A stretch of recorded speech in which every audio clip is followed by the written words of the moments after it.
5 গুণাতে আমরা ধ্যানের গভীর অবস্থা থেকে বেরিয়ে আসব। 1 2 3, ধীরে ধীরে আমরা ধ্যানের গভীর অবস্থা থেকে বেরিয়ে আসছি। 4 5, এখন আমরা ধ্যানের গভীর অবস্থা থেকে সম্পূর্ণ বেরিয়ে এসেছি। আস্তে করে চোখটা খুলুন, নিচের দিকে তাকান, হাত দুটোকে রাব করুন, চোখে বুলিয়ে রাখুন, মুখে মিষ্টি হাসি রাখুন, মনটাকে প্রশান্তিতে ভরে যেতে দিন। তো বন্ধুরা, এই যে মন্ত্রটা আপনারা ধ্যানের গভীর অবস্থায় গিয়ে জপ করলেন, প্রতিদিন শুতে যাওয়ার আগে বা সকাল থেকে ঘুম থেকে ওঠার পরে এটা করতে থাকুন। দেখবেন অটোমেটিক্যালি আপনার জীবনের সমস্ত বাধা, সমস্ত ব্লকেজ মা নীতিকার আশীর্বাদে ক্লিয়ার হতে শুরু করেছে। তো বন্ধুরা, আপনারা যদি চান যে মা নীতিকার সাথে আরও ডিপলি কানেক্টেড করবেন আপনার অবচেতন মনের যে পাওয়ার আছে তাকে ওপেন করে, তো তারা চাইলে আমাদের 21 দিনের একটা মেডিটেশন চ্যালেঞ্জের আমি অংশগ্রহণ করেছি।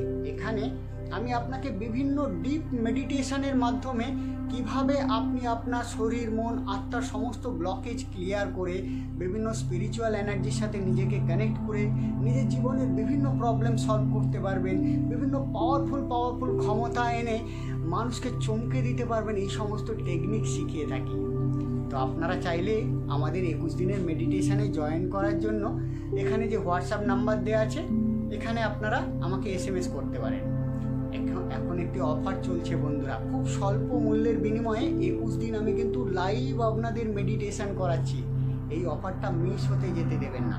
আর যারা চাইছেন স্পিরিচুয়াল জগতে আরও গ্রো করবেন, কুণ্ডলী শক্তি জাগরিত করে দূরে থাকা মানুষের যে কোনো ব্যথাকে 6 সেকেন্ডের মধ্যে কমিয়ে দেবেন, থার্ড আই পাওয়ারকে অ্যাপ্লাই করে মাইন্ড টু মাইন্ড কমিউনিকেট করবেন, শরীরের বিভিন্ন চাক্রাস পাওয়ারকে ব্যবহার করে জীবনে মিরাকেল পরিবর্তন করবেন, তাদের জন্য তো আমাদের আছেই রেইকো শক্তিশালী এনার্জি হিলিং বা ইনস্ট্যান্ট স্পিরিচুয়াল কোয়ান্টাম হিলিং।